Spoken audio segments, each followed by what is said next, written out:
بسم اللہ الرحمن الرحیم۔ سورہ حج سورہ نمبر 22 کی آیت نمبر 34 سے ہم کو آج شروع کرنا ہے۔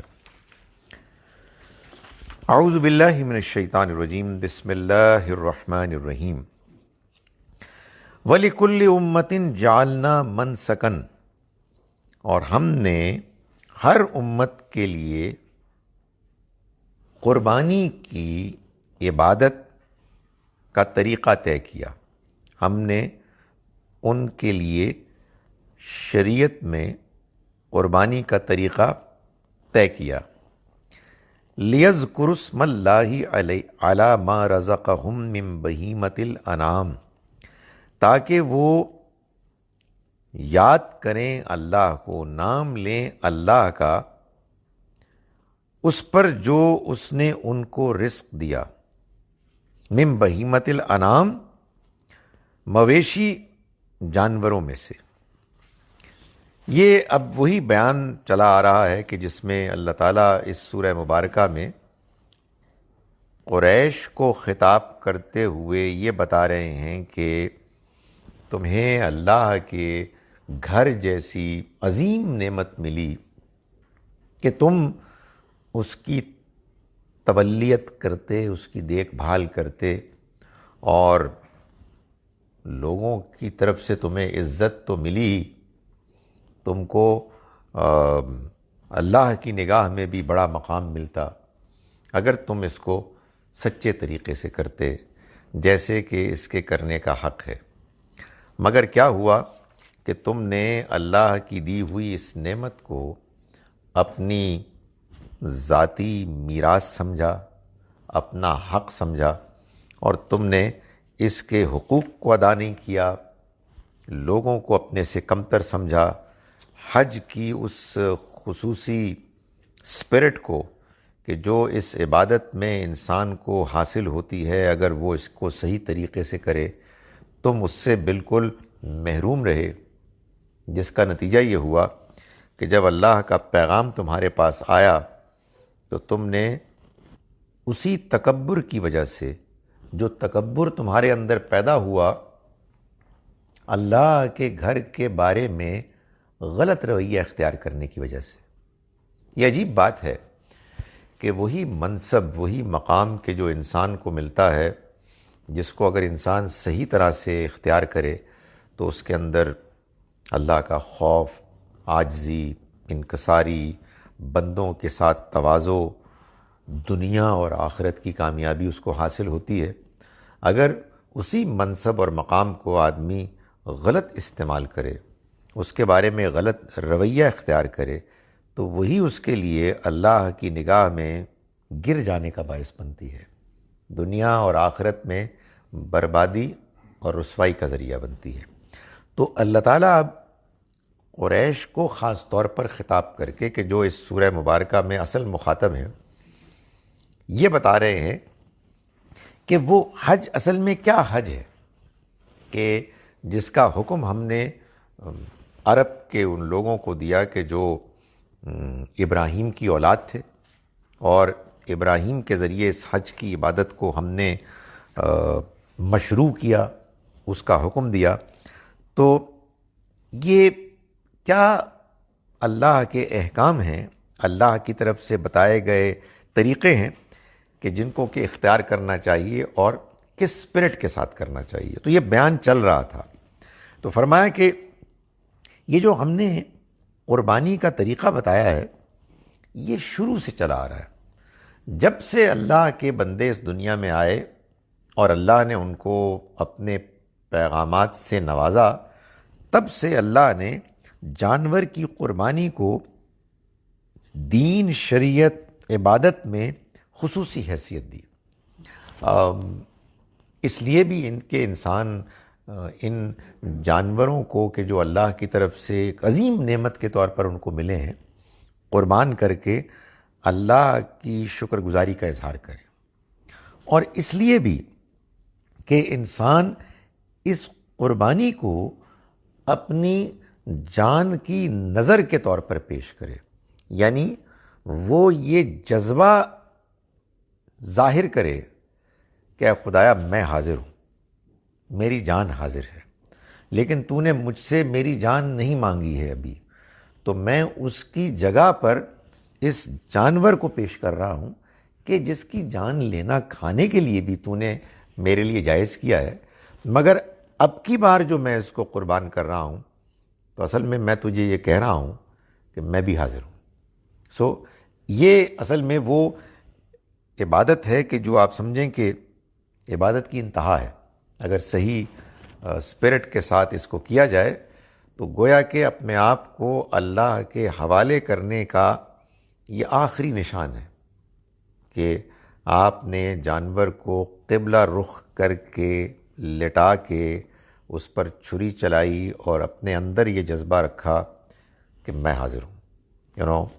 یہ ہے وہ چیز کہ جس کو اللہ تعالیٰ فرماتے ہیں کہ ہم نے ہر امت کے لیے ان کی شریعت میں قربانی، جانوروں کی قربانی کو طے کیا ایک طریقے کے طور پر، لِيَذْكُرُوا اسْمَ اللَّهِ عَلَى مَا رَزَقَهُمْ، تاکہ وہ نام لیں اس پر جو اس نے ان کو رزق دیا، من بہیمت الانعام، مویشی جانوروں میں سے۔ فَإِلَٰهُكُمْ، اس سے معلوم ہوا کہ اللہ کا نام لینا جانوروں کی قربانی کے موقع پر یہ خدا کے دین شریعت کا شروع سے طریقہ چلا آ رہا ہے، اور اس طریقے میں یہ بات طے ہے کہ اصل میں ہم یہ کہتے ہیں کہ کسی بھی جاندار کی جان لینا ہمارے اختیاری میں نہیں ہے، ہمیں کوئی حق حاصل نہیں ہے، یہ تو ہمارے رب نے ہم کو اجازت دی ہے، تو ہم اس کا نام لے کے اس کی گویا کہ اجازت کو بیان کر کے ہم یہ عمل کر رہے ہیں، ورنہ نیچرلی خدا تعالیٰ کی اجازت نہ ہوتی، نیچرلی ہر شریف آدمی کو ویجیٹیرین ہونا چاہیے تھا، اس لیے کہ بندہ کس کی جان لے بھائی، یہ تو خدا کی سینکشن ہے، اس کی اجازت ہے کہ ہم یہ کرتے ہیں، اس نے کہا کہ میں نے تمہارے لیے پیدا کیے ہیں، تو ہم اس کی اجازت کو بیان کرتے ہیں اور پھر ہم جانور کی جان لیتے ہیں۔ تو فرمایا کہ ہم نے یہ شروع سے طریقہ رائج کیا ہوا ہے۔ فَإِلَٰهُكُمْ إِلَٰهٌ وَاحِدٌ، تو تمہارا معبود ایک ہی معبود ہے، فَلَهُ وَاسْلِمُوا، تو اس کے آگے جھک جاؤ، اپنے آپ کو اس کے سپرد کر دو۔ یہ گویا کہ اسی جانور کی قربانی کی اصل اسپرٹ بیان کی جا رہی ہے کہ اس کو آپ نے قربان کیا اور کہا کہ جی میں بھی حاضر ہوں، میں نے اپنے آپ کو تیرے حوالے کیا۔ تو فرمایا اسلموا، تو اپنے آپ کو اسی کے حوالے کرو، وبشر المخبتین، اور ان لوگوں کو خوشخبری سنا دو کہ جن کے دل جھکے ہوئے ہیں اللہ کے آگے عاجزی انکساری کے ساتھ، وبشر المخبتین، اور خوشخبری سنا دیجئے ان کو کہ جن کے دل جھکے ہوئے ہیں۔ یہ کون لوگ ہیں؟ الذین اذا ذکر اللہ وجلت قلوبہم، وہ لوگ کہ جن کا حال یہ ہے کہ جب اللہ کا ذکر ان کے سامنے کیا جاتا ہے تو ان کے دل کانپ جاتے ہیں۔ یہ بظاہر ایک مبالغہ لگتا ہے لیکن حقیقت ہے، یہ میں اور آپ دنیا میں اتنے غافل ہیں کہ ہمیں اس دنیا کے پردے کے پیچھے اس دنیا کا چلانے والا نظر نہیں آ رہا، تو ہم نام تو لیتے ہیں، یہ بھی اللہ کا شکر ہے کہ اس نے نام لینے کی توفیق دی ہے، لیکن حقیقت واقعہ یہ ہے کہ اگر ہم کو اس پردے کے پیچھے اپنے رب کی جھلک نظر آ جائے تو آدمی کانپ اٹھے، اور یہ انسان پر کیفیت کبھی کبھی طاری ہوتی ہے۔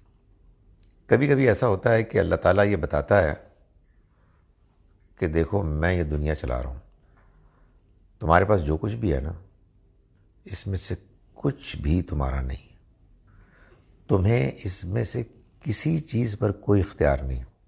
ویسے ہی اس کی مہربانی ہے کہ سارا وقت یہ کیفیت طاری نہیں ہوتی، ورنہ بندہ زندگی گزار ہی نہ سکے۔ لیکن یہ بھی تو کوئی بات نہ ہوئی کہ آدمی سارا وقت غافل رہے. تو معلوم ہوتا ہے کہ ایک بیلنس کی ضرورت ہے کہ انسان دنیا میں اللہ کی نعمتوں کو پائے، ان سے فائدہ اٹھائے، اس کا شکر ادا کرے اور یہ کہے کہ یہ سب کچھ تیرا ہے. دل سے کہے، لیکن دل کے اوپر کے حصے سے، اور بعض اوقات دل کی تہ سے کہے کہ خدایا میں نے دیکھ لیا ہے، یہ سب تیرا ہے، میرا کچھ بھی نہیں ہے. یہ کب ہوتا ہے؟ یہ بعض اوقات اس وقت ہوتا ہے کہ جب آدمی اپنی آنکھوں سے دیکھ لیتا ہے کہ جس پر میں نے بھروسہ کیا ان میں سے کوئی چیز کام آنے والی نہیں سوائے خدا کے. کوئی سہارا ہے ہی نہیں، کوئی سہارا نہیں سوائے اس سہارے کے.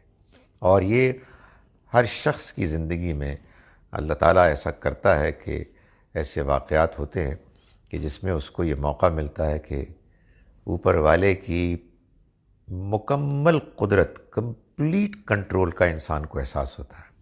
تو فرمایا کہ یہ اللہ کے جو بندے ہیں کہ جو اس کے آگے عاجزی اختیار کرتے ہیں، جن کے دل اس کے آگے جھکے ہوئے ہیں، یہ وہ لوگ ہیں اذا ذکر اللہ وجلت قلوبہم، جب اللہ کا ذکر کیا جاتا ہے ان کے سامنے تو ان کے دل کانپ جاتے ہیں. والصابرین علی ما اصابہم، اور یہ وہ لوگ ہیں کہ جو صبر کرتے ہیں اس پر کہ جو ان کو مشکل آتی ہے. یعنی وہ اپنی زندگی میں جو مسائل، حالات، مشکلات آتی ہیں اس پر اللہ کے ساتھ تعلق میں جمے رہتے ہیں، ڈٹے رہتے ہیں. یہ ایسے ہوتا ہے کہ انسان کو جب اس بات پر اطمینان ہو جاتا ہے کہ زندگی کچھ بھی نہیں ہے سوائے اللہ کے امتحان کے، تو حالات اچھے ہوں تب بھی امتحان ہے، حالات سخت ہوں تب بھی امتحان ہے. تو انسان اگر زندگی کے بارے میں یہ جان لے اور اللہ کے ساتھ اس کا تعلق ہو تو پھر جو کچھ اس کو پہنچتا ہے، جو اس پر بیتتی ہے تو اس پر صبر کرتے ہیں. والمقیم الصلاۃ، اور نماز کا اہتمام رکھنے والے. یہ گویا کہ اس صبر کی اصل بنیاد بیان کی ہے. قرآن میں مجید میں اور بھی ہے نا، وَاسْتَعِینُوا بِالصَّبْرِ وَالصَّلَاةِ، اور نماز اور صبر اور نماز کے ذریعے سے مدد چاہو. تو یہ معلوم ہوتا ہے کہ دونوں کا ایک بڑا گہرا تعلق ہے. نبی اکرم صلی اللہ علیہ وسلم کو بھی قرآن نے بار بار یہ کہا کہ آپ صبر کیجئے اور اللہ کے آگے کھڑے ہو جائیں، اللہ کے لیے اللہ کے آگے جھک جائیں.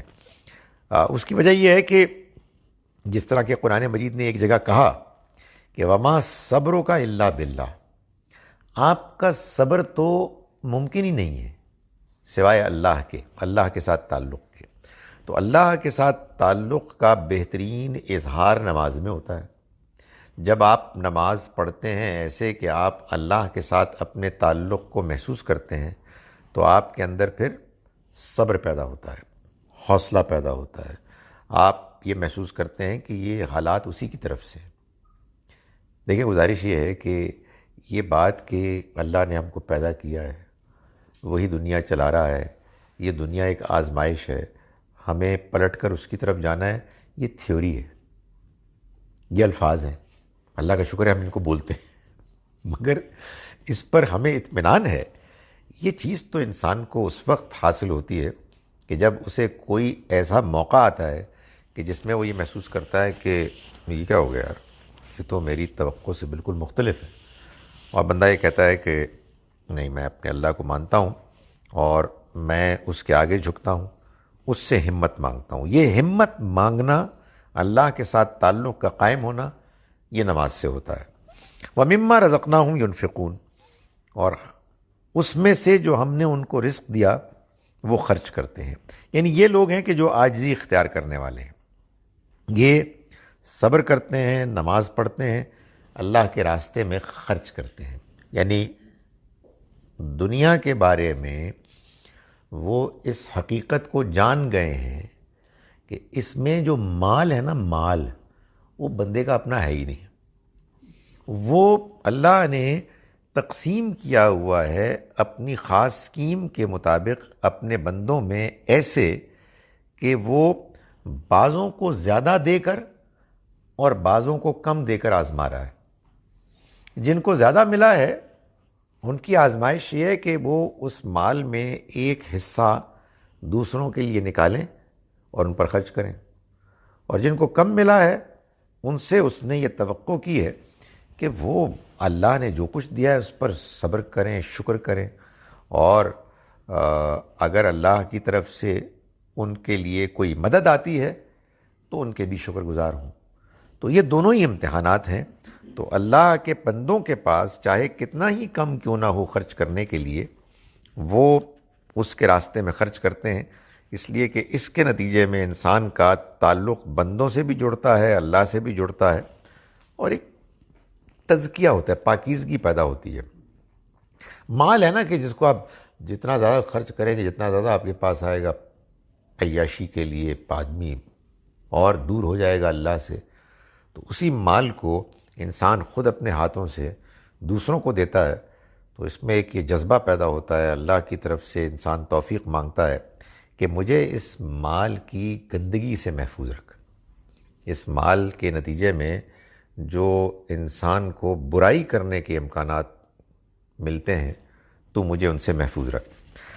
فرمایا کہ وَالْبُدْنَ جَعَلْنَاهَا لَكُم مِّن شَعَائِرِ اللَّهِ، اونٹوں کو ہم نے تمہارے لیے اللہ کے شاعر میں شامل کیا، لکم فیہا خیر، ان میں تمہارے لیے بڑا خیر ہے۔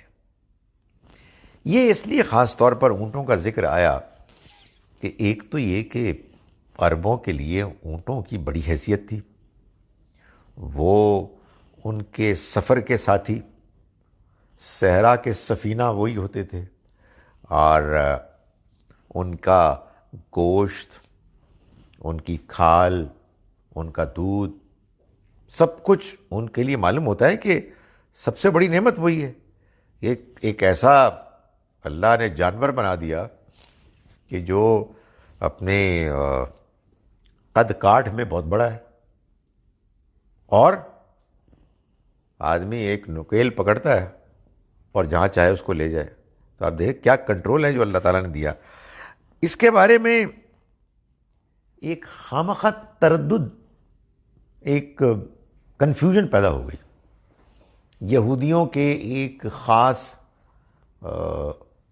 انڈرسٹینڈنگ کی وجہ سے، جو بیس تھی ایک کمزور روایت پر مبنی، اس کا ایک کمزور روایت پر انحصار تھا کہ اونٹ ناجائز ہے۔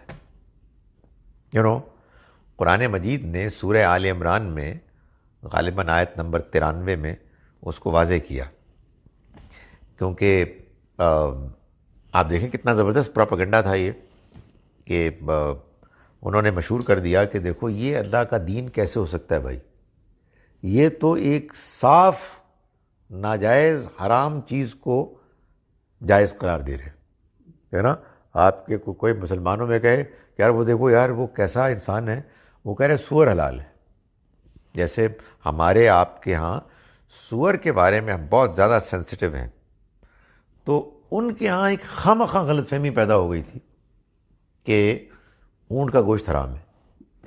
تو اللہ تعالیٰ نے پھر فرمایا کہ یہ تو اصل میں کیا ہوا تھا کہ یعقوب علیہ السلام کو اونٹ کا گوشت پسند نہیں تھا۔ بھائی ہر آدمی کی اپنا ایک ٹیسٹ ہوتا ہے، آپ کچھ چیزیں کھاتے ہیں شوق سے، کچھ نہیں کھاتے، تو وہ لوگوں نے یہ خیال کیا کہ شاید یہ حرام ہے۔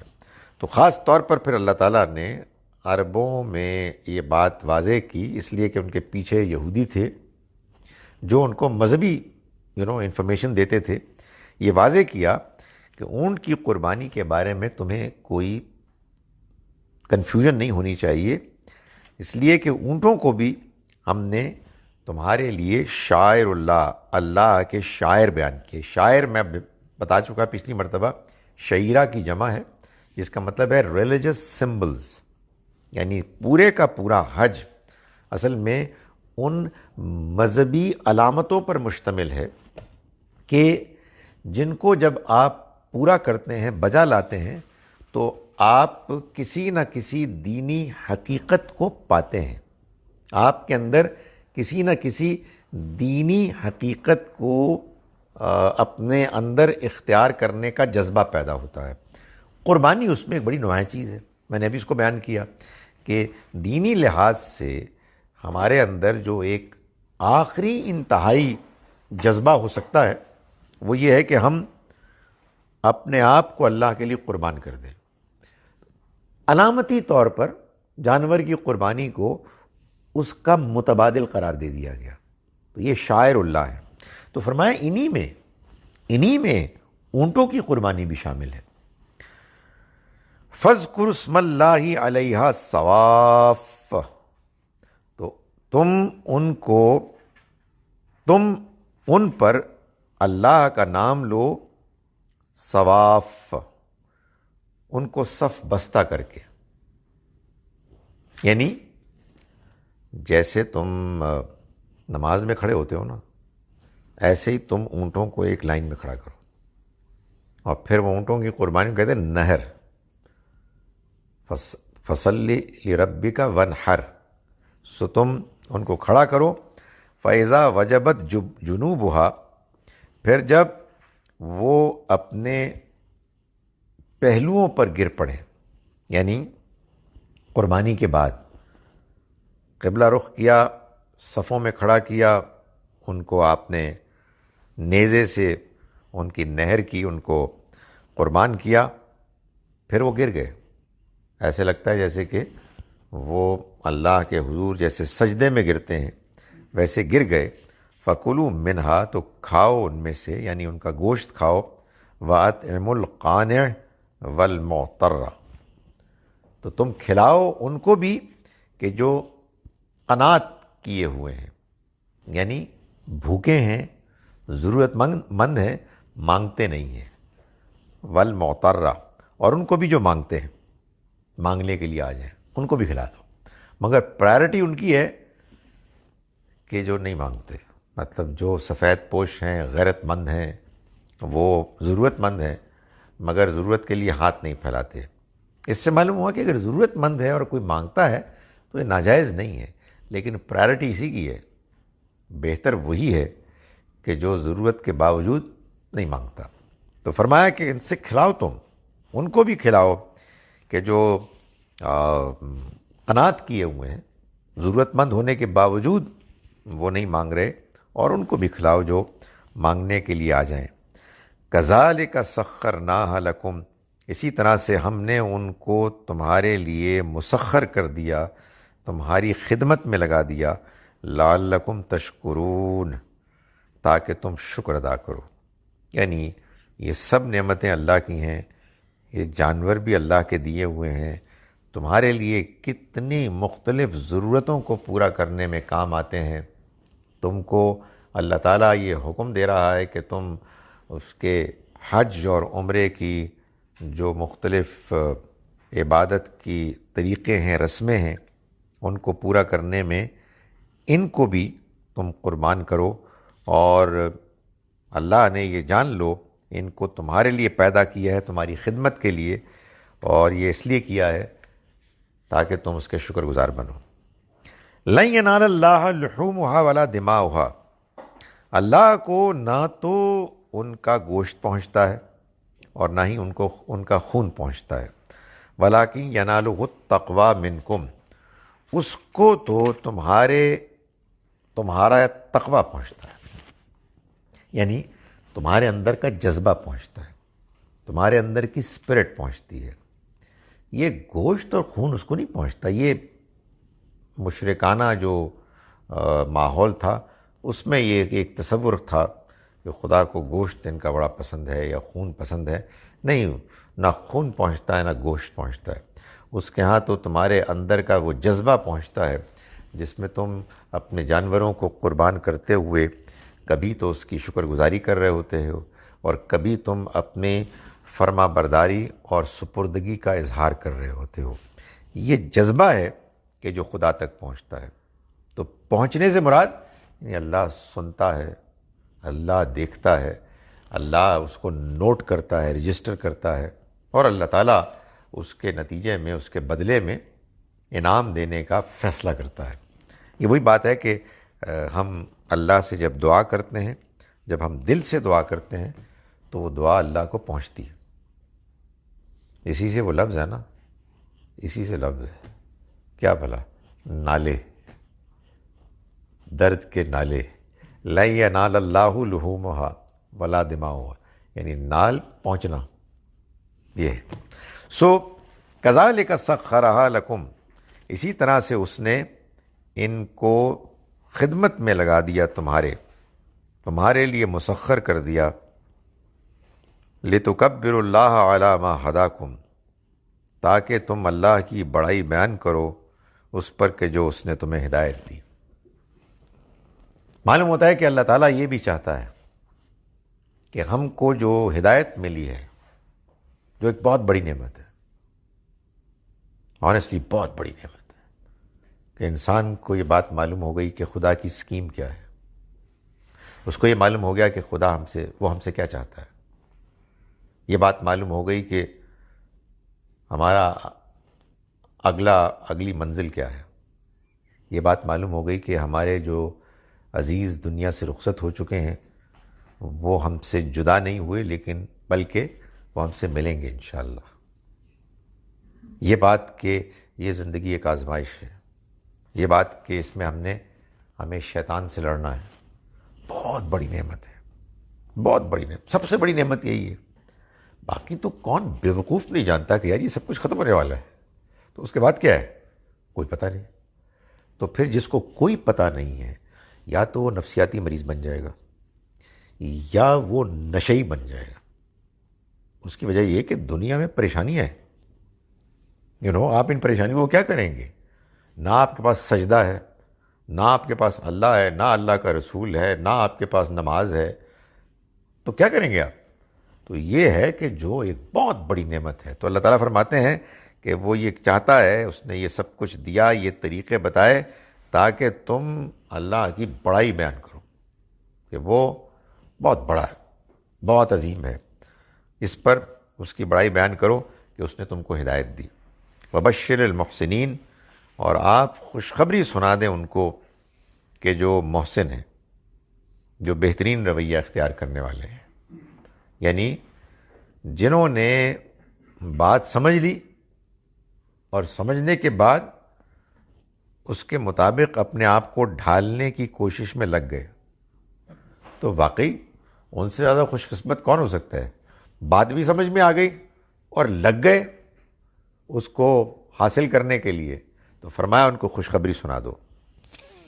ان اللہ یدافع عن الذین آمنوا، یہ تو رہا وہ معاملہ کہ جو ان کا ہے کہ جو حج کرتے ہیں، اللہ کے مناسک کو پورا کرتے ہیں اور بہترین رویہ اختیار کرتے ہیں، لیکن کچھ بے وقوف، گمراہ، بدنصیب لوگ وہ ہیں کہ جنہوں نے اس ساری اپرچونٹی کو کھو دیا۔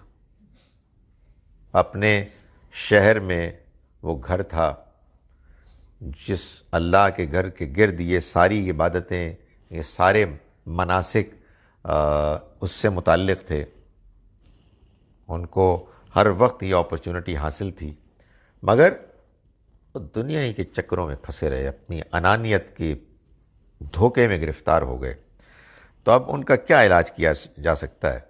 اگر وہ بدتمیز ہو جائیں، اگر وہ آپے سے باہر ہو جائیں، اگر وہ اللہ کے بندوں کو اس گھر میں آنے سے روک دیں کہ جو گھر اللہ تعالیٰ بتا چکے ہیں برابر ہے مقیم لوگوں کے لیے بھی اور باہر سے آنے والے مسافروں کے لیے بھی، کوئی ڈسٹنکشن نہیں، تو اگر ان لوگوں نے ان لوگوں کو آنے سے روکا تو پھر ان کے بارے میں اللہ کا فیصلہ یہی ہے کہ ان اللہ یدافع عن الذین آمنوا، کہ اللہ اہل ایمان کے لیے مدافعت کرے گا، یعنی ان کے مقابلے میں یہ جنہوں نے اہل ایمان کو اس گھر میں آنے سے روکا، تو پھر اب یہ ان سے لڑیں گے اور خدا ان کی مدد کرے گا۔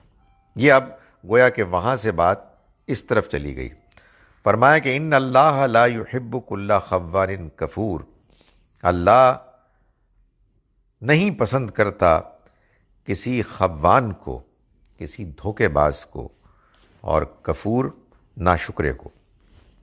یعنی یہی بات جو میں بھی گزارش کر رہا ہوں، یہ ناشکرے ہیں، اتنی بڑی نعمت ان کو ملی، مکہ، بیت اللہ، تولیت، اس کی سرداری، اس کی خدمت، ہر وقت آپ اللہ کے گھر میں نماز پڑھ رہے ہیں، آپ کو یہ موقع ملا، لیکن انہوں نے اس کی قدر نہیں کی، انہوں نے ناشکری کی، اور یہ دھوکے باز لوگ، دغا باز لوگ ہیں، خوان ہیں، خیانت کرنے والے ہیں اور دھوکہ دینے والے ہیں، تبھی تو ناشکرے بنے۔ یہ عجیب چیز ہے انسان کے اندر کہ اصل میں ایک برائی دوسری برائی کو جنم دیتی ہے، اور پھر برائی کو جنم دیتے دیتے اچھائیوں کو کھا جاتی ہے۔ ہر انسان پیدائشی طور پر شکر گزار ہوتا ہے، ہر انسان کو معلوم ہے کہ اگر کسی نے آپ کے اوپر احسان کیا تو آپ اس کا احسان کے بدلے میں شکر گزار ہوں، لیکن یہ جو اللہ نے انسان کو اس کی فطرت میں نیکیاں دی ہوئی ہیں، یہ ایسے نہیں ہے کہ جیسے آپ کی ناک ہے کہ آپ جو مرضی کریں ادھر ہی کھڑی رہے گی۔ یہ اصل میں وہ نعمتیں ہیں کہ جو آپ اگر ان کی قدر کریں گے تو وہ قائم رہیں گی، مزید مضبوط ہوں گی، ناقدری کریں گے کمزور پڑ جائیں گی، اور پڑھتے پڑھتے غائب ہو جائیں گی۔ تو یہ اصل میں یہ شکور سے پہلے جو خوان کہا ہے، اصل میں یہ معلوم ہوتا ہے کہ یہ ان کی دغا بازی ہے کہ جس نے ان کی شکر گزاری کو تباہ کر دیا، لوٹ لیا۔ تو فرمایا کہ اللہ نہیں پسند کرتا کسی دغا باز کو، نہ شکرے کو۔ اذن للذین یقاتلون بانہم ظلموا،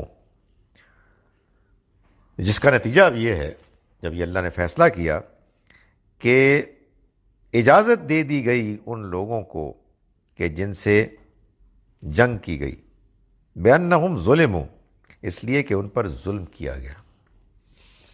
یہ جو آیات ہیں، اگرچہ کہ سورہ حج مکی سورہ ہے، مگر یہ آیات مدنی ہے، اس لیے کہ جنگ جہاد کی اجازت اللہ نے دی مدینہ منورہ میں، لیکن یہ سورہ مبارکہ کے مضامین کے ساتھ اس طرح سے لنکڈ ہیں کہ ان مدنی آیات کو اس مکی سورہ میں اکوموڈیٹ کیا گیا۔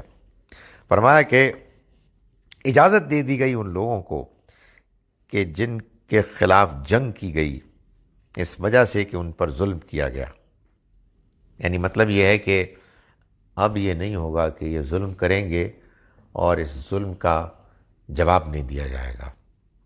یہ کہ جن کے خلاف اب جنگ کی جائے گی، یہ اب وہ لوگ ہیں کہ جو ریٹیلیٹ کریں گے۔ فرمایا وَإِنَّ اللَّهَ عَلَىٰ نَصْرِهِمْ لَقَدِيرٌ، اور اللہ ان کی مدد پر پوری قدرت رکھنے والا ہے، قادر ہے۔ یہ تو ظاہر بتا دیا کہ ڈرنے کی بات نہیں ہے، میں تمہارے ساتھ ہوں۔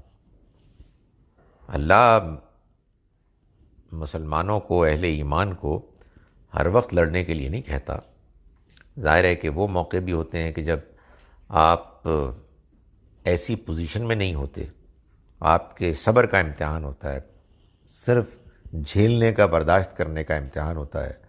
مکی دور ایسا ہی تھا، جب مسلمانوں کو اقتدار حاصل ہو جاتا ہے اور اقتدار میں ان کے پاس یہ حیثیت ہوتی ہے کہ وہ اپنے دشمن سے لڑ سکتے ہیں، جس کو قرآن میں ایک اور جگہ یوں بیان کیا گیا کہ ان کی عسکری طاقت دشمن کے مقابلے میں کم سے کم آدھی ہو، اور کوئی جنگ کی وجہ بن جائے، یعنی وہ زیادتی پر زیادتی کریں، فتنہ کریں، مذہبی پرسیکیوشن کریں، تو اللہ کی طرف سے اس کی اجازت ہے۔ تو یہاں فرمایا کہ اللہ ان کی مدد پر پوری قدرت رکھنے والا ہے۔ یہ کون لوگ ہیں؟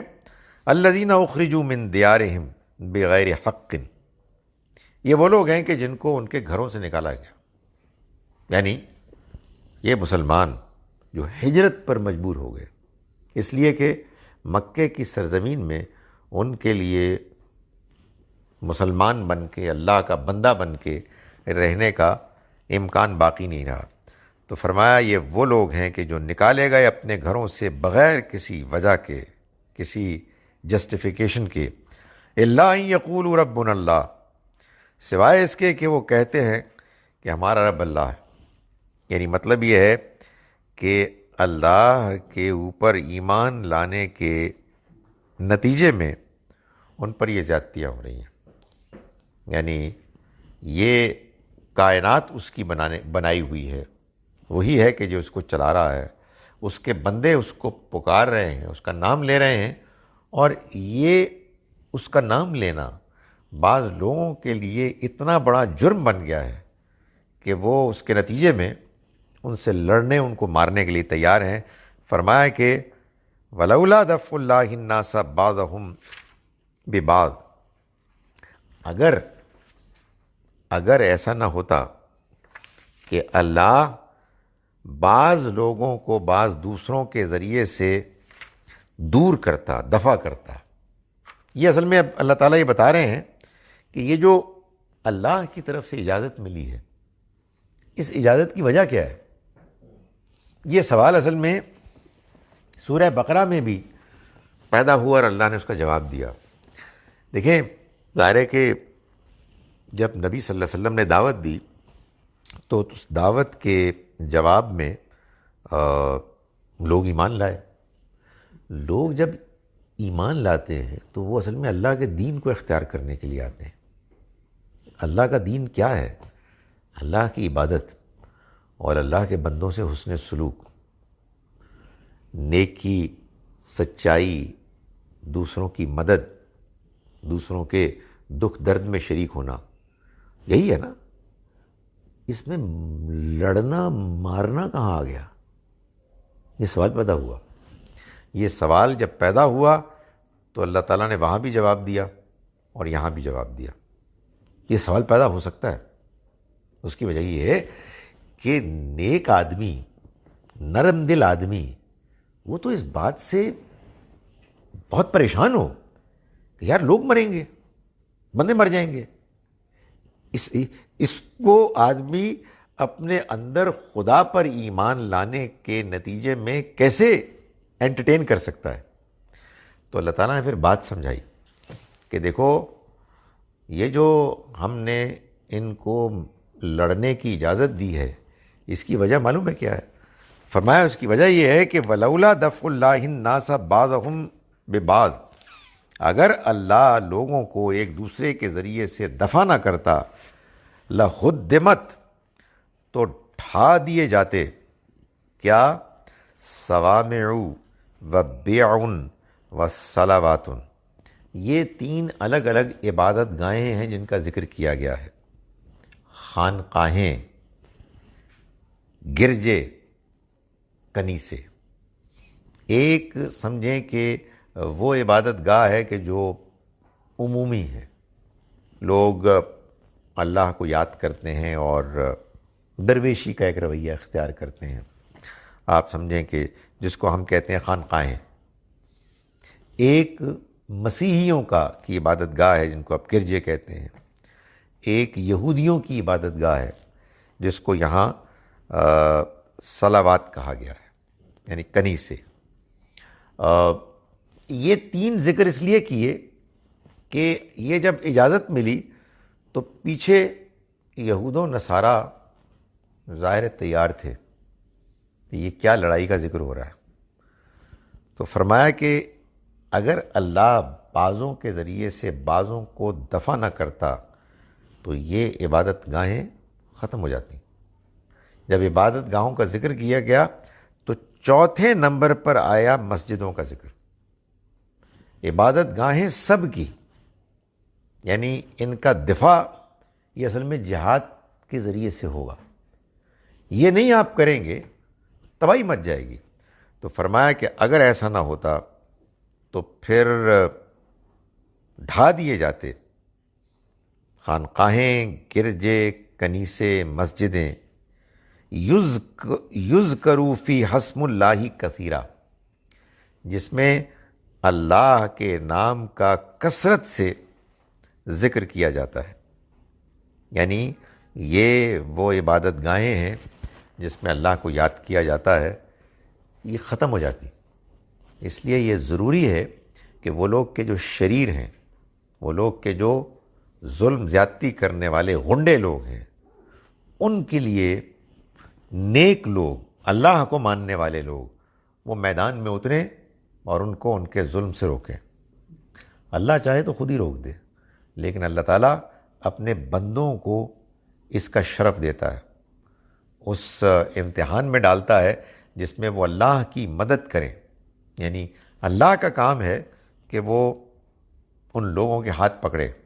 اللہ تعالیٰ اپنے بندوں کے ذریعے سے ان کو رکواتا ہے.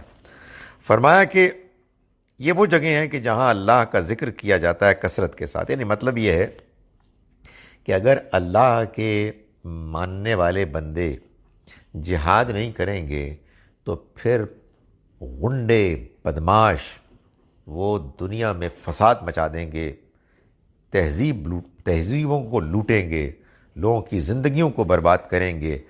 حد یہ ہے کہ عبادت گاہوں کو بھی نہیں چھوڑیں گے. تو اس لیے یہ ضروری ہے. سمجھا بات؟ یعنی یہ اصل میں نیک لوگوں کو سمجھایا گیا ہے جن کا یہ خیال ہوتا ہے، ٹھیک ہی ہوتا ہے، کہ بھائی دین کا مطلب ہے نماز پڑھنا، دین کا مطلب ہے لوگوں کی مدد کرنا، دین کا مطلب ہے خیر خواہی. تو یہ لڑائی مار کٹائی کہاں سے آ گئی؟ تو فرمایا یہ لڑائی بعض اوقات ضروری ہو جاتی ہے، اس لیے کہ اگر اللہ کے نیک بندے نہیں لڑیں گے تو پھر وہ تباہی مچا دیں گے. تو یہ اللہ تعالیٰ خود کیوں نہیں کر لیتا؟ اس لیے نہیں کرتا کہ وہ اپنے نیک بندوں کو آزمانا چاہتا ہے، وہ ان کو موقع فراہم کرتا ہے، ان کو یہ شرف دیتا ہے. فرمایا وَلَيَنْصُرَنَّ اللَّهُ مَن يَنْصُرُهُ، اور اللہ ضرور مدد کرے گا ان کی جو اس کی مدد کے لیے اٹھیں گے. یہ وہی بات جو میں کہہ رہا تھا کہ یہ کام کہ مسجد، کنیسہ، کلیسا، گرجا، خانقاہیں، ان کی حفاظت ہو، اللہ کا کام ہے بھائی. اللہ نے دنیا بنائی ہے تو یہ اللہ میاں کا پروجیکٹ ہے. اللہ کے اس پروجیکٹ میں جو شامل ہوگا وہ اللہ کی مدد کرے گا. تو اللہ تعالیٰ یہاں فرما رہا ہے یہ اس کی مہربانی ہے. وَلَيَنْصُرَنَّ اللَّهُ مَن يَنْصُرُهُ، اور اللہ لازماً مدد کرے گا ان کی جو اس کی مدد کریں. خدا کا دین بھی اسی کا دین ہے نا، تو اس کے دین کی بھی جو مدد کرے گا وہ ان کی مدد کرے گا. ان اللہ لقوی عزیز، اللہ زبردست ہے، غالب ہے. یعنی وہ قوی اور عزیز خدا ہے جس پر بھروسہ کرو، اور دشمن کے مقابلے میں کمتر ہونے کے باوجود ظاہری طور پر تم اس کی خاطر اس کی اپیل پر آ جاؤ. یہ یعنی یہ جو جذباتی تقریر ہے، اس میں خدا تعالیٰ نے ایک لائن ڈرا کی ہوئی ہے سورہ انفال میں، جو میں بتا چکا ہوں کہ آدھے سے کم ہو پھر تم پر ذمہ داری نہیں ہے. خدا تعالیٰ نے انسانوں کے اوپر امتحان بس اتنا ہی ڈالا ہے جتنا کہ ان کی ذمہ داری ہے، جتنا کہ وہ کر سکتے ہیں. یہ نہیں ہے کہ تم ایک ہو اور وہ 10 لاکھ ہیں اور لڑ پڑو. اللہ نہیں کہتے ہیں، اس لیے کہ اس کے یہاں بھی ایک ریشو پروپورشن کا لحاظ ہے. مکے میں یہ بالکل نہیں کہا. حکمرانی آپ کی ہونی چاہیے، عسکری طاقت آپ کے پاس ہونی چاہیے. دشمن زیادتی پر تلا ہوا ہے اور مسمار کر رہا ہے وہ عبادت گاہوں کو، اور فتنے میں مبتلا کر رہا ہے، ریلیجس پرسیکیوشن کر رہا ہے. تو پھر آپ اللہ پر بھروسہ کر کے جب اس کے راستے میں لڑیں گے تو فرمایا کہ اللہ لازماً مدد کرے گا ان کی کہ جو اس کی مدد کریں گے. اللہ یقیناً قوت والا ہے، زبردست ہے. الذین ان مکناہم فی الارض، وہ لوگ لڑیں گے جن کو اگر ہم زمین میں اقتدار بخشیں. اقاموا الصلاۃ وآتوا الزکوٰۃ، تو وہ نماز کا اہتمام کریں، زکوٰۃ ادا کریں.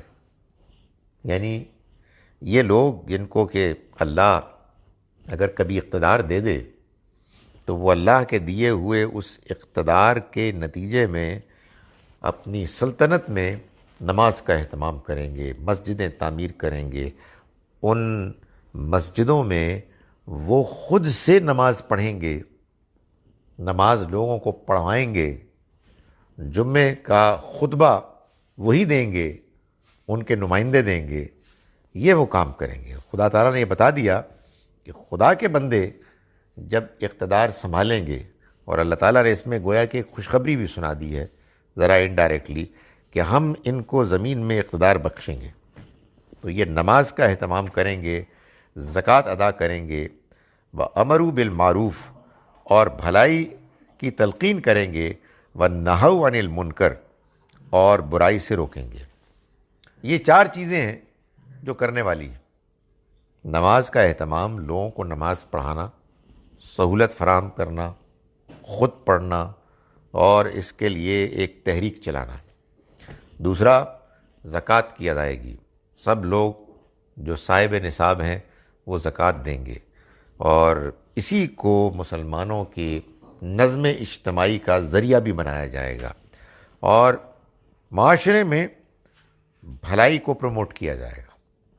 معروف، یہ لفظ بتا رہا ہے کہ معروف وہ بھلائی ہے، وہ نیکی ہے جو معروف ہے، نون ہے، انسان اس کو جانتا ہے۔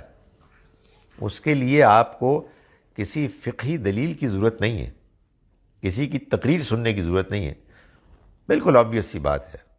ان کی مدد کرنی ہے، صفائی کا خیال رکھنا ہے، سچ بولنا ہے، لوگوں کے لیے آسانیاں فراہم کرنی ہے، زبان نرم ہوگی، اچھی باتیں کی جائیں گی، جو بھلائی نظر آتی ہے۔ اور وَنَهَوْا عَنِ الْمُنْكَرِ اور وہ برائی سے روکیں گے۔ جو برائی ہے، جھوٹ بولنا، لوگوں کو تنگ کرنا، رشوت، دھوکہ، زیادتی، یہ ساری چیزیں وہ ہیں کہ جن سے روکا جائے گا۔ یہ اللہ کے بندے جب اقتدار پائیں گے تو اس کا اہتمام کریں گے۔ اور مسلمانوں کے معاشرے میں نبی اکرم صلی اللہ علیہ وسلم نے اس کو جیسے کہ پروموٹ کیا، انٹروڈیوس کیا، اس میں نیکی کو پروموٹ کرنے کے لیے ایک تو تلقین ہے، واعظ ہے، اس کے لیے جمعے کے خطبے کا انتخاب کیا گیا، یعنی جمعے کی نماز کو کم کر دیا گیا، اور ایک حصہ اس مقصد کے لیے مخصوص کر دیا گیا کہ اس میں لوگوں کو بھلائی کی تلقین کی جائے اور برائی سے روکا جائے۔ یہ حکمران کا کام ہے، اور حکمرانوں کے کارندوں کا، نمائندوں کا کام ہے۔ ہماری یہ بدنصیبی ہے کہ ایک عرصے سے ہم نے چونکہ یہ کام حکمرانوں نے نہیں کیا، تو پھر ان لوگوں کے سپرد ہو گیا کہ جو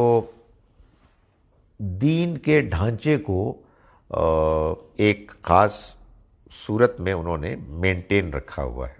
یعنی جو ہمارے علماء ہیں، جو ہمارے مولوی حضرات ہیں، یہ ان کا کام نہیں ہے، یہ خود بھی جانتے ہیں ان کا کام نہیں ہے، یہ کام حکمران کا ہے۔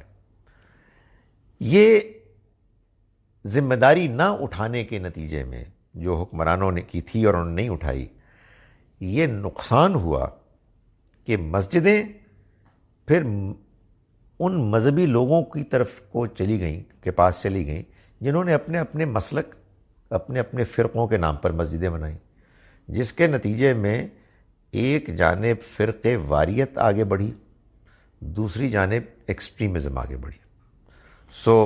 اللہ تعالیٰ نے جو بات بیان کی تھی کہ معروف کی ترویج کی جائے، اس میں مسجد کا خاص رول تھا، اور پھر یہ جو محکمہ ہوتا ہے پولیس کا، اس کے ذریعے سے بھی روکا جائے گا، وہ قانوناً روکا جائے گا، وہ تلقین کے ذریعے سے روکا جائے گا۔ دونوں کو ایک ساتھ پروموٹ کرنے کی ضرورت ہے، بتایا بھی جائے، اور پھر جہاں جہاں انحراف ہو وہاں چیک بھی کیا جائے۔ فرمایا وَلِلَّهِ عَاقِبَةُ الْأُمُورِ اور سب کاموں کا انجام تو اللہ ہی کے اختیار میں ہے۔ اللہ ہی ہے کہ جو اقتدار دیتا ہے، وہی ہے جو اقتدار چھینتا ہے، وہی ہے کہ جو لوگوں کو موقع فراہم کرتا ہے، اور وہی ہے کہ اگر لوگ موقع سے فائدہ نہیں اٹھاتے تو پھر وہ کوئی اور فیصلہ کر لیتا ہے۔ لیکن بہرحال اس نے یہ بتایا ہے کہ جو اللہ کے بندے ہیں ان کو جب وہ اقتدار دیتا ہے تو وہ ان ذمہ داریوں کو پورا کرتے ہیں۔ میں ان آیات کا ترجمہ جو آج ہم نے پڑھی ہیں ایک مرتبہ پھر کر رہا ہوں۔ ہم نے آج آیت نمبر 34 سے سبق کا آغاز کیا، سورہ حج آیت نمبر 34۔ بسم اللہ الرحمن الرحیم۔ وَلِكُلِّ أُمَّةٍ جَعَلْنَا مَنْسَكًا، اور ہر امت کے لیے ہم نے ان کی شریعت میں طے کیا قربانی کا طریقہ۔ لِيَذْكُرُوا اسْمَ اللَّهِ عَلَى مَا رَزَقَهُم مِّن بَهِيمَةِ الْأَنْعَامِ، تاکہ وہ اللہ کا نام لے اس پر کہ جو اس نے ان کو رزق دیا چوپایوں میں، چوپایوں کی صورت میں۔ فَإِلَٰهُكُمْ إِلَٰهٌ وَاحِدٌ، تو تمہارا معبود ایک ہی معبود ہے۔ فَلَهُ وَاسْلِمُوا، تو اس کے آگے جھک جاؤ۔ وَبَشِّرِ الْمُخْبِتِينَ، اور اے پیغمبر آپ خوشخبری سنا دیجئے ان کو کہ جو جھکنے والے ہیں، جو عاجزی اختیار کرتے ہیں۔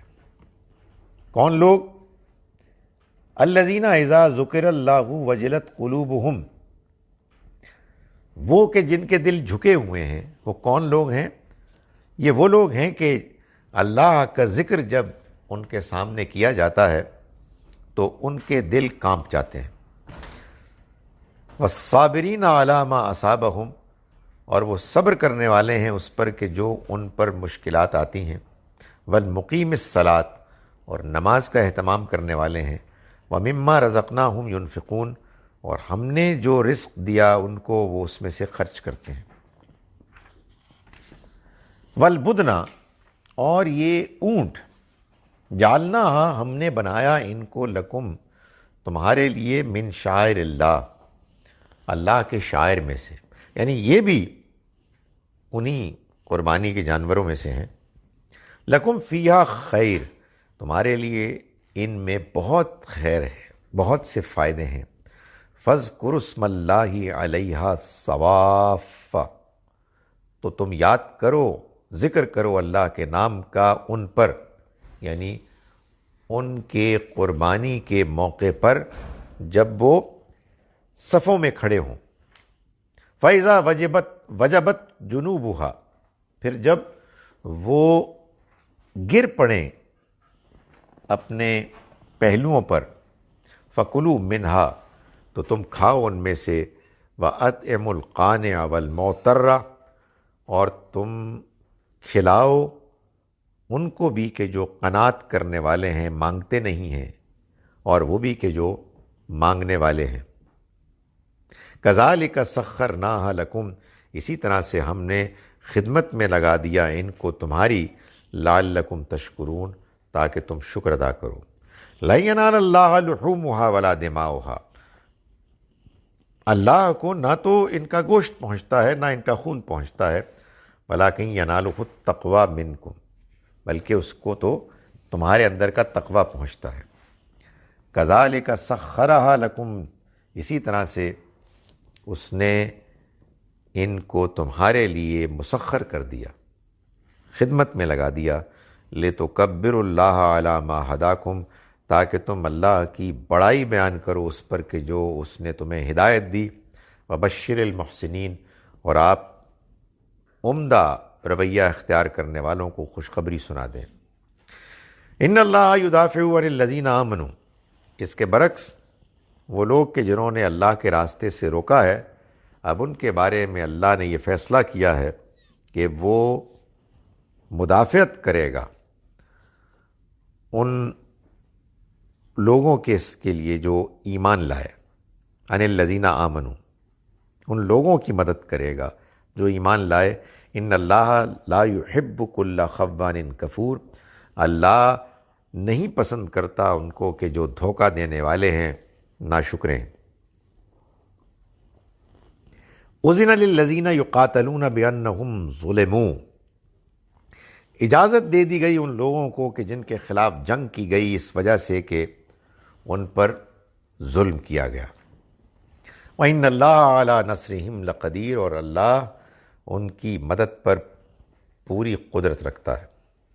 الَّذِينَ أُخْرِجُوا مِن دِيَارِهِمْ، وہ لوگ کہ جو نکال دیے گئے اپنے گھروں سے، بغیر حق، بغیر کسی حق کے، إِلَّا أَن يَقُولُوا رَبُّنَا اللَّهُ، سوائے اس کے کہ انہوں نے کہا کہ ہمارا رب تو اللہ ہے۔ وَلَوْلَا دَفْعُ اللَّهِ النَّاسَ بَعْضَهُم بِبَعْضٍ، اور اگر اللہ دفع نہ کرتا ان میں سے بعض لوگوں کو بعضوں کے ذریعے سے، لَهُدِّمَتْ، تو ڈھا دیے جاتے، صَوَامِعُ وَبِيعٌ وَصَلَوَاتٌ وَمَساجد، خانقاہیں، گرجے، کنیسے اور مسجدیں، یذکر فی اسم اللہ کثیرا، وہ کہ جن میں اللہ کا نام کثرت کے ساتھ لیا جاتا ہے۔ وَلَيَنْصُرَنَّ اللَّهُ مَن يَنْصُرُهُ، اور اللہ لازماً مدد کرے گا ان کی کہ جو اس کی مدد کریں گے۔ ان اللہ لقوی عزیز، اللہ قوت والا ہے اور زبردست ہے۔ الذین ان مکناہم فی الارض، یہ وہ لوگ ہیں کہ جب ہم ان کو زمین میں اقتدار دیں گے، اقاموا الصلاۃ، تو وہ نماز کا اہتمام کریں گے، وآتوا الزکوٰۃ، اور زکوٰۃ ادا کریں گے، وامروا بالمعروف، اور وہ بھلائی کی تلقین کریں گے، ونہوا عن المنکر، اور برائی سے روکیں گے۔ وللہ عاقبۃ الامور، یہ تو اللہ کو کرنا ہے، اس لیے کہ سب کاموں کا انجام تو اللہ ہی کے اختیار میں ہے۔ اقول قولی ھذا واستغفر اللہ لی ولکم۔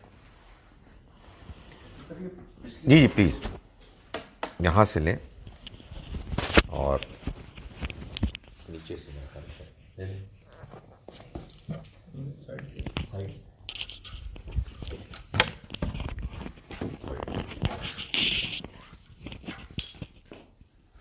جی سر، یہ دوسری کون سی امتوں کو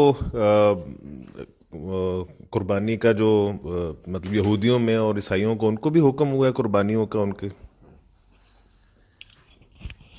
دیکھیں، بیسیکلی آپ کو سمجھیے کہ جو اللہ کے پیغامات ہیں ان کو دو حصوں میں تقسیم کیا جا سکتا ہے۔ ایک ابراہیم علیہ السلام سے پہلے آنے والے پیغامات، وہ تو آپ یوں سمجھیے کہ ان قوموں بستیوں میں تھے کہ جو مختلف علاقوں میں تھوڑے تھوڑے فاصلے میں بستیوں میں پھیلے ہوئے تھے، ان پر الگ الگ سے اللہ کے رسول آئے اور نبی بھی آئے۔ ان کو اللہ نے جو شریعت دی ان میں بھی یقیناً یہی کچھ تھا، لیکن پھر جس کو آپ کہتے ہیں نا کہ جو زمانہ تاریخ کا زمانہ ہے، تاریخ کی روشنی کا زمانہ، ابراہیم علیہ السلام کے بعد کا زمانہ، تو اس میں ایک بنی اسرائیل ہیں اور ایک بنی اسماعیل ہیں۔ اس میں پہلے بنی اسرائیل کو اللہ کا دین ملا۔ بنی اسرائیلی کون ہیں؟ جن کو ہم یہودی کہتے ہیں۔ یہ جو کرسچنز ہیں یہ اصل میں یہودیت کی آف شوٹ ہے۔ اصل میں یہ سارے ماننے والے تھے اللہ کے دین شریعت کو کہ جو تورات میں ہے۔ چنانچہ مسیح علیہ السلام نے آ کے یہ اعلان کیا کہ میں کوئی نیا دین لے کر نہیں آیا، جیسے کہ ہم بھی یہی کہتے ہیں، یہ کوئی نیا دین تو ہے ہی نہیں۔ قرآن کہتا ہے نبی صلی اللہ علیہ وسلم کو کہ آپ ابراہیم کے دین کی پیروی کریں، یہ حکم دیتا ہے۔ تو یہ جو ہے نا عیسائیت جس کو میں اور آپ کہتے ہیں، یہ تو اصل میں مسیح علیہ السلام کے بعد سینٹ پال نے یہ اعلان کیا کہ جو مسیح علیہ السلام کے ماننے والے ہیں وہ موسوی قانون کو، شریعت کو فالو نہیں کریں گے، تو اس لیے ان کے یہاں سے یہ سب کچھ ختم ہو گیا۔ ورنہ اس امت میں بھی بالکل اسی طرح سے، اور یہودیوں میں اب بھی ہے، اور ان کی تورات میں اس کی بڑی تفصیلات ہیں کہ قربانی کی عبادت ان کے لیے باقاعدہ مشروع کی گئی۔ شروع میں بھی ہم جو پڑھتے ہیں قصہ آدم علیہ السلام کے دو بیٹوں کا، تو ان میں سے جو دونوں نے قربانی پیش کی تو ایک نے فصلوں کی دوسرے نے جانوروں کی، تو معلوم ہوتا ہے یہ پہلے دن سے ایسے چلا آ رہا ہے۔ Let me know about the paired surah. Where can I get all the 54 pairs? Tried to search but was did not succeed. ایک تو یہ کہ آپ کو میں 6 بتا دیتا ہوں جو نہیں ہے، زیادہ آسان کام یہ ہے، باقی 54 آپ خود ڈھونڈ لیں. سورہ فاتحہ یونیک ہے، نمبر 1 یعنی پہلی سورہ. سورہ نور یونیک ہے، 24 سورہ. سورہ احزاب یونیک ہے، 33 سورہ. سورہ یاسین یونیک ہے، 36 سورہ. 4 ہو گئیں. اس کے بعد سورہ حجرات 49 سورہ، یہ یونیک ہے. اس کے بعد سورہ واقعہ 56 سورہ، یہ یونیک ہے. اور 6 ہو گئی، 6 تھیں بس، 6 کا وعدہ کیا تھا. باقی اس کے علاوہ جتنی بھی ہیں 108 ان کے آپ جوڑے بنا لیں. آپ شروع ہو جائیں سورہ بقرہ سے، بقرہ آل عمران، نساء مائدہ، انعام اعراف، انفال توبہ، آپ کو جوڑے مل جائیں گے. یہ 6 نکال دیں. باقی آپ کو کہاں ملیں گی؟ یہ مولانا امین حسین اصلاحی کی تدبر قرآن میں ملیں گی، جاوید احمد غامدی صاحب کی البیان میں ملیں گی، انہی کی کتاب میزان میں ملیں گی. میں تو جا بجا بیان کرتا ہی رہتا ہوں، میری ویب سائٹ پہ بھی ہے.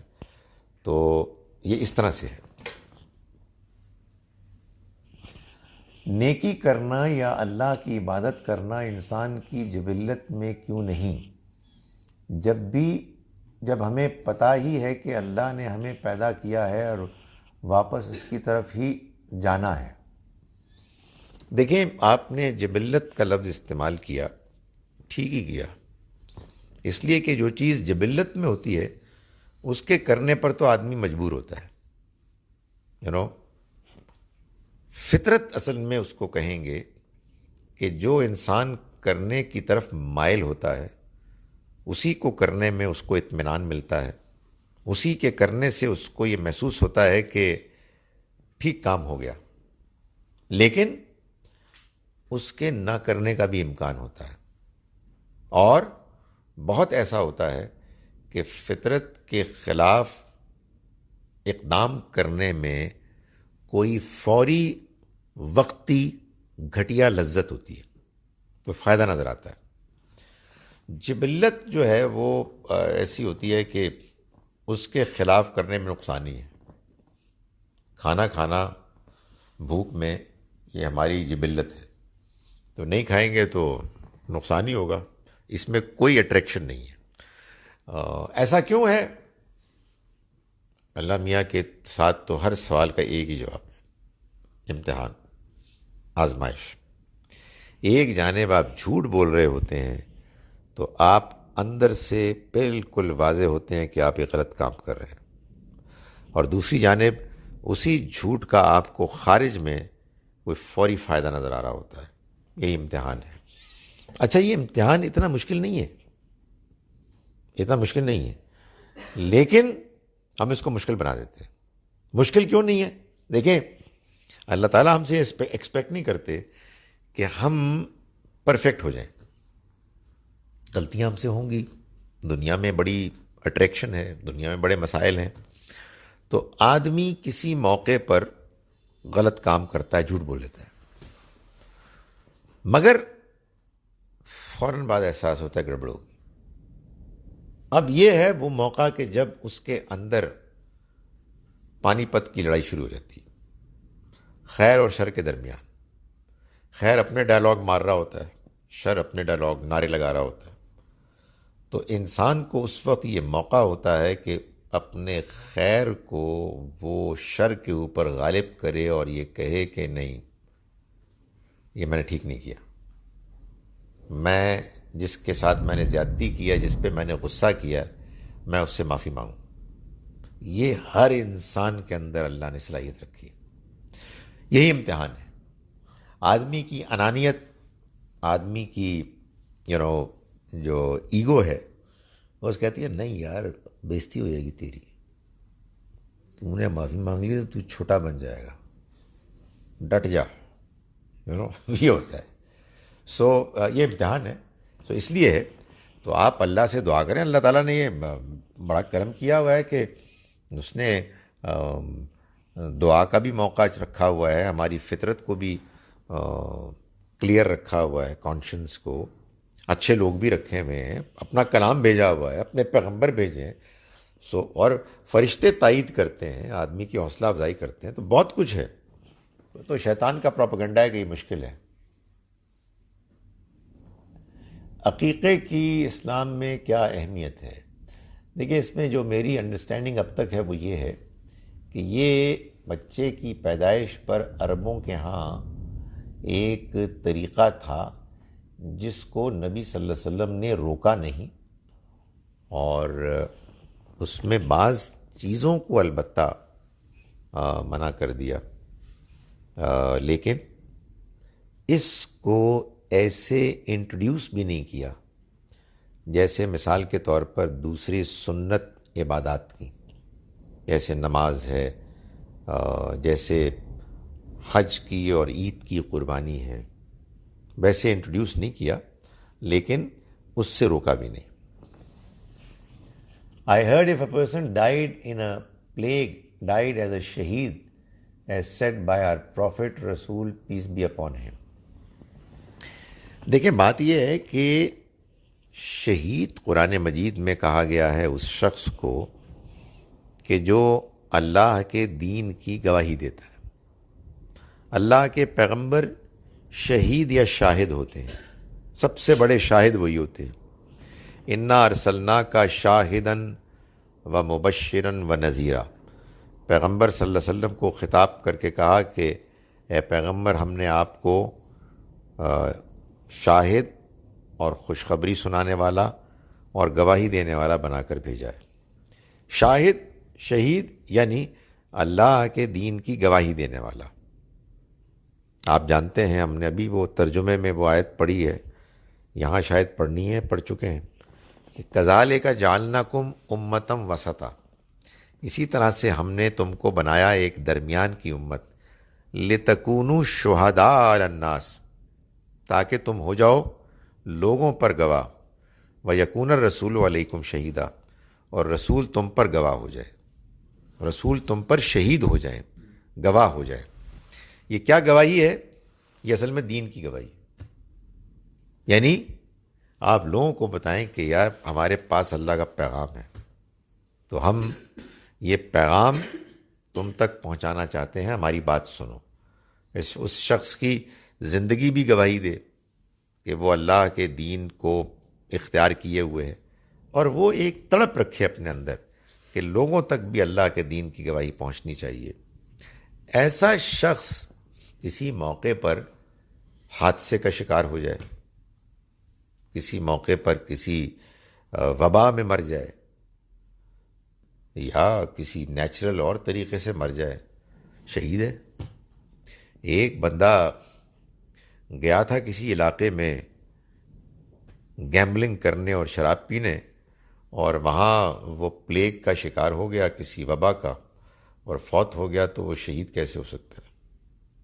کیسے ہو سکتا ہے؟ تو ڈیپینڈ کرتا ہے کہ آپ کون ہیں. تو اس لیے یہ باتیں کہ کوئی اس طرح سے فوت ہوا تو وہ شہید ہو گیا، نہیں، وہ ڈیپینڈ کرتا ہے کہ فوت ہونے سے پہلے اس کی کیا صورتحال تھی. ہمارے یہاں اصل میں بعض چیزیں تو خیر ایسی مشہور ہو گئی ہیں، ایسے لوگوں کو اس سے تو قطعاً کوئی دلچسپی نہیں ہے کہ قرآن مجید کیا کہتا ہے. یعنی سب سے پہلے تو فیصلہ مسلمان یہ کرتا ہے کہ دین ہم نے قرآن سے نہیں سیکھنا، ادھر ادھر کی باتوں سے سیکھنا ہے. دوسری یہ بات ہے کہ مسلمانوں کے اندر ایک بہت زبردست جذبہ ہے شارٹ کٹس کا. بندہ تو ڈھیلا تھا مگر صحیح دن فوت ہو گیا، صحیح مہینے فوت ہو گیا، صحیح کاز کی وجہ سے فوت ہو گیا، تو اب انشاءاللہ سیدھا جائے گا. کسی کے بارے میں بھی یہ نہیں گمان کرنا چاہیے کہ وہ جاگے پکڑا جائے گا. جو رخصت ہو گیا اس کے لیے دعا کرنی ہے، مگر خدا کے دین کو خراب نہیں کرنا، اس کے کانسیپٹس کو بگاڑنا نہیں. میں آپ سے گزارش کروں کہ ہم اس کے ذمہ دار ہیں، ہم اس پر گواہ ہیں کہ خدا انصاف کرنے والا ہے، اس کا نظام انصاف پر مبنی ہے. یہ دنیا، اس میں ناانصافی ہے، اس دنیا میں دھاندلی ہے، آخرت میں دھاندلی نہیں ہوگی. ہم کہہ رہے ہیں کہ آخرت میں بھی دھاندلی ہوگی. وہی ٹھیک ہے گڑبڑ ہوگی لیکن کچھ ہو جائے گا. نہیں، آخرت میں انصاف پلس رحمت ہوگی. اللہ تعالیٰ کسی کے ساتھ زیادتی نہیں ہونے دے گا اور فیصلہ ایسے کرے گا کہ سب اکراس دا بورڈ ایک ہی قانون ضابطے کے مطابق پرکھے جائیں گے، اپنے اپنے حالات کے مطابق. آپ کے حالات اور ہیں، میرے حالات اور ہیں، مسلمانوں کا کانٹیکسٹ اور ہے، غیر مسلموں کا کانٹیکسٹ اور ہے. سب کو اللہ نے بنایا ہے، سب کو اللہ نے آزمائش میں ڈالا ہے. سب کے ساتھ اللہ انصاف کے ساتھ فیصلہ کرے گا اور اس کے انصاف کے نیچے رحمت ہوگی کہ جو اس کے انصاف کو لائٹ کر دے گی. یہ ہوگا، لیکن یہ نہیں ہوگا کہ اس میں تکے ہوں گے کہ یہ ادھر ہو گیا تو یہ ہو جائے گا، فلاں ہوگا تو فلاں ہوگا. یہ کچھ ہمارے شوق ہیں کہ ہم کو کچھ شارٹ کٹس پسند ہیں. شہید از Allah's name too. یقیناً سب سے بڑا گواہ تو اللہ ہے. شاہد اللہ نے گواہی دی، اللہ الہ الا ہو، نہیں ہے کوئی الہ اس کے سوا، تو وہ بھی گواہی دیتا ہے. والملائکۃ، اور فرشتے بھی گواہی دیتے ہیں. وَأُولُو العلم، اور اہل علم بھی دیتے ہیں. یہ سب گواہی دیتے ہیں کہ اللہ کے علاوہ کوئی الہ نہیں، قائمًا بالقسط. اور اس بات کی بھی گواہی دیتے ہیں کہ وہ انصاف پر قائم ہے، انصاف پر کھڑا ہے. تو انصاف ہے کہ جو اصل میں بنیاد ہے اللہ کے پورے نظام کی. اور اس نظام میں اللہ تعالیٰ نے اس دنیا کی زندگی کو امتحان اور آخرت کی زندگی کو اس انصاف کے ظہور، اس کی مینیفیسٹیشن کا موقع قرار دیا ہے. چنانچہ وہ یہ کہتا ہے کہ وہ مالک یوم الدین، بدلے کے دن کا مالک ہے. یعنی اس دن کا مالک ہے جس دن وہ انصاف کرے گا اور سب لوگوں کو ان کی پرفارمنس کے مطابق پرکھ کر ان کا فیصلہ کرے گا. اس دن کوئی خارج سے کوئی انٹرفیئرنس نہیں ہوگی، کوئی اس کے اوپر اثر انداز نہیں ہو سکے گا. وہ فیصلہ کرے گا اس پرفیکٹ انفارمیشن کی بنیاد پر جو اس کے پاس موجود ہوگی، اور اس پرفیکٹ انصاف کے مزاج کے مطابق جو اس کا ہے. میں یہ آخری بات اس لیے کہہ رہا ہوں کیونکہ الحمدللہ اب سوال کوئی نہیں ہے تو آخری بات انشاءاللہ ہوگی. نہیں، آپ نے کہہ دیا کہ ایک اور بات بھی. میں یہ اس لیے کہہ رہا ہوں، آخری تو میں نے واپس لے لی. میں یہ بات اس لیے کہہ رہا ہوں کہ اصل میں مجھے سب سے مشکل چیز یہی لگتی ہے. ساری معلومات اللہ کے پاس ہے، اس میں کوئی شک ہی نہیں. بڑے بیوقوف آدمی جو یہ کہے کہ نہیں اس کے پاس نہیں ہے. یار اب معلومات تو ہمارے پاس بھی بہت ساری ہے، تو اس کے پاس نہیں ہوگی تو کس کے پاس ہوگی؟ وہ لوگوں کو موت کے بعد دوبارہ زندہ کر دے گا، کیوں نہیں کرے گا؟ کیا مسئلہ کیا ہے؟ مسئلہ کوئی نہیں ہے. تو یہ تو کوئی پرابلم نہیں ہے. پرابلم وہ بھی نہیں ہے جو میں بتا رہا ہوں، میرے دماغ کی کمزوری ہے. یار وہ کتنے پرفیکٹ طریقے سے ہر انسان کے بارے میں اس کی اسیسمنٹ ہوگی کہ میں نے اس کو ایسا بنایا، اس کی یہ صلاحیت تھی، اس کے یہ حالات تھے، اس کی یہ مشکلات تھیں، اس میں یہ پرفارم کیا، اس کا رزلٹ کیا ہے. کھڑک سے رزلٹ آ جائے، مائی گڈنس اور وہ رزلٹ بالکل ٹھیک ہوگا. تو وہ اس کا انصاف ہوگا، اور وہ انصاف کہتا ہے رحمت پر مبنی ہوگا. یعنی اس کا جو منیمم پاس مارکس ہیں وہ اور نیچے ہو جائیں گے، لیکن سب کے لیے ہوں گے. مسلمان کہتے نہیں صرف ہمارے لیے ہوں گے، یہودی کہتے ہیں ہمارے لیے ہوں گے، عیسائی کہتے ہیں ہمارے لیے ہوں گے. پاگل ہیں ہم سارے. اللہ میاں نے ہر ایک کے ساتھ انصاف کرنا ہے پرفیکٹلی. جناب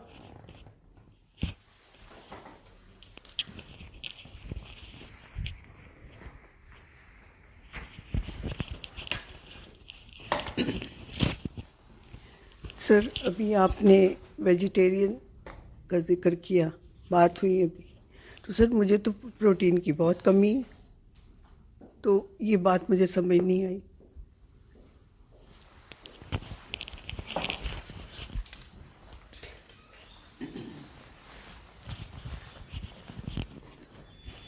دیکھیں، میں نے جو بات کی تھی وہ کوئی میڈیکل پوائنٹ آف ویو سے نہیں کی تھی.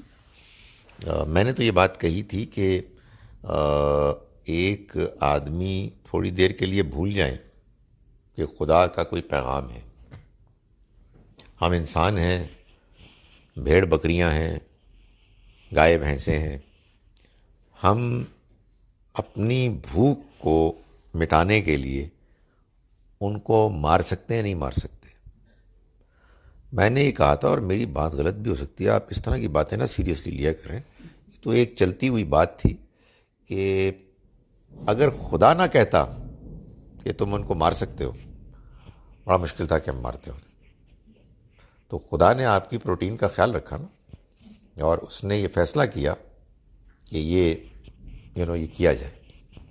تو باقی ظاہر ہے کہ اس کے ہاں اور بھی خوراک ہے، ویجیٹیبلز بھی ہیں ایسی جن میں انسان کی بہت سی جو جسمانی ضروریات ہیں ان کا بندوبست ہے.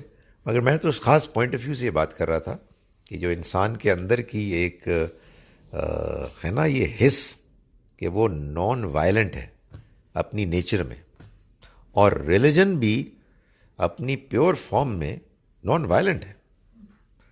اسی وجہ سے آپ دیکھیں کہ خدا تعالیٰ کو آگے بڑھ کر ایکسپلین کرنا پڑا کہ دیکھو یہ میں اس لیے اجازت دے رہا ہوں. تو اس لیے تم میں سے بعض وہ لوگ کہ جو اس بات پر کچھ اپنے دل میں تنگی محسوس کر رہے ہیں، بالکل کلیئر ہو جائے. اس لیے کہ اگر یہ نہیں ہوگا تو پھر وہ غنڈے بدماش چڑھ دوڑیں گے اور پھر وہ کچھ بھی نہیں رہنے دیں گے. حد یہ ہے کہ اللہ کے گھر بھی نہیں رہنے دیں گے. یہ بتایا گیا. جی جی جی پلیز.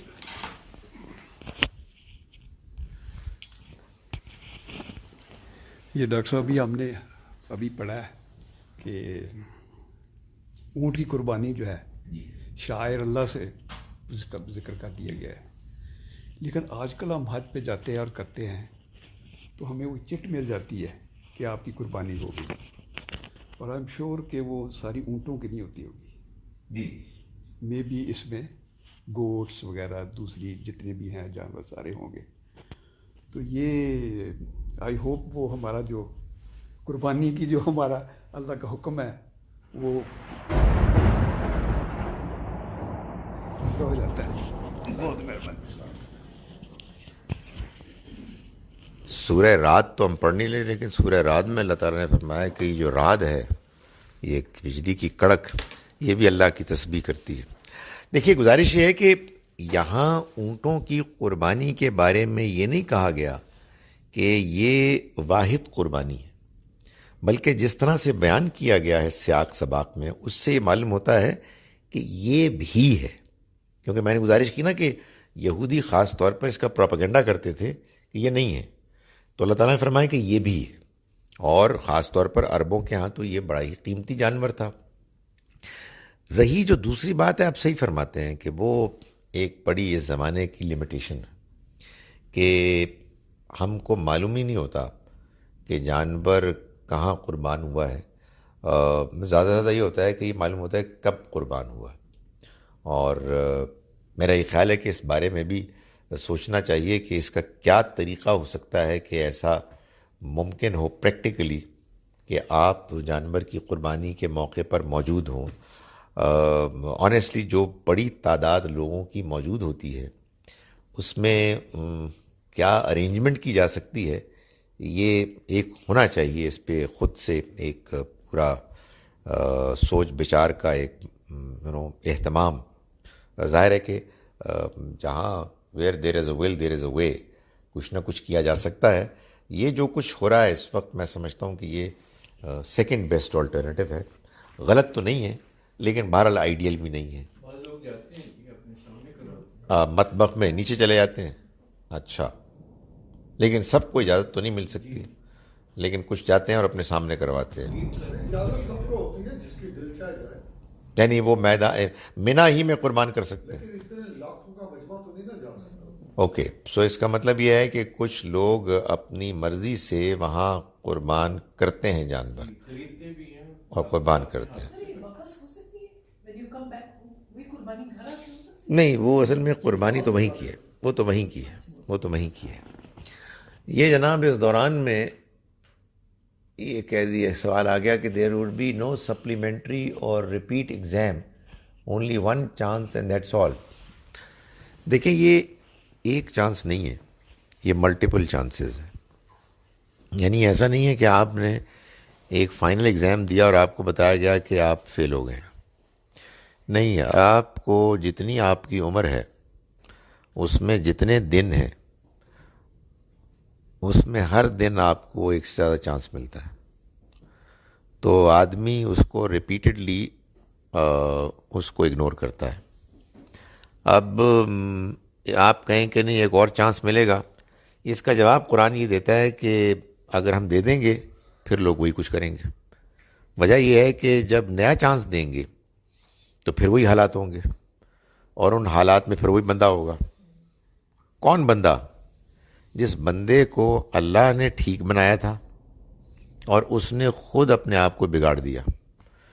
تو اب میں اور آپ جو ہیں, بڑی خوفناک بات ہے یہ, میں اور آپ جو ہیں بنائے ہوئے تو اللہ کے بندے ہیں, لیکن یہ جو بنا ہوا ہے یہ ہم نے خود بنایا. یہ آئٹم جو ہے نا یہ ہمارا خود بنایا ہوا ہے. ہم اپنی فطرت کو یا بگاڑتے ہیں یا سنوارتے ہیں.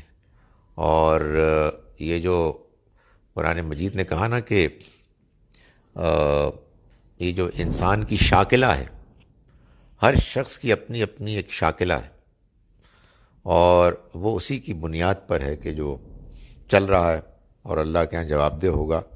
ہم نے اللہ کی بنائی ہوئی شکل و صورت, یہ نہیں جو ہماری شخصیت کی ہے, ہم اس کو تشکیل دیتے ہیں. میں ہمیشہ ہی کہتا ہوں کہ اس دنیا کی سب سے زیادہ خوفناک ریالٹی یہ ہے کہ ہم آزاد ہیں, اپنی آزادانہ مرضی سے فیصلہ کرتے ہیں, اور ہمارا یہ فیصلہ ہے کہ جو ہماری شخصیت بناتا ہے یا شخصیت بگاڑتا ہے. تو فرض کیجئے کہ ایک مرتبہ پھر چانس ملے گا, کچھ بھی نہیں ہوگا, وہی ہوگا جو پہلے ہوا تھا. تو یہ مسئلہ ہے. اس لیے جو موجود ہے اس کو غنیمت جانے. اچھا, آپ کے دل میں کسی اور کا خیال آ رہا ہے تو بھائی اس کے خیال کے بارے میں اچھا گمان کریں, اللہ سے دعا کریں کہ انہوں نے جو پرفارم کیا ان کے حالات میں اچھا کیا. اچھا, انہوں نے جان بوجھ کے غلط کیا تو آپ کو اتنی ہمدردی کیوں ہے؟ ایک بھرپور موقع ملا, بار بار موقع ملا, اور اس کے بعد انہوں نے بار بار اس کو ضائع کیا, تو آپ اللہ سے زیادہ ہمدرد نہیں ہو سکتے. وہ زیادہ ہمدرد ہے, مگر اپنی ہمدردی کے ساتھ ساتھ وہ انصاف کرنے والا بھی ہے.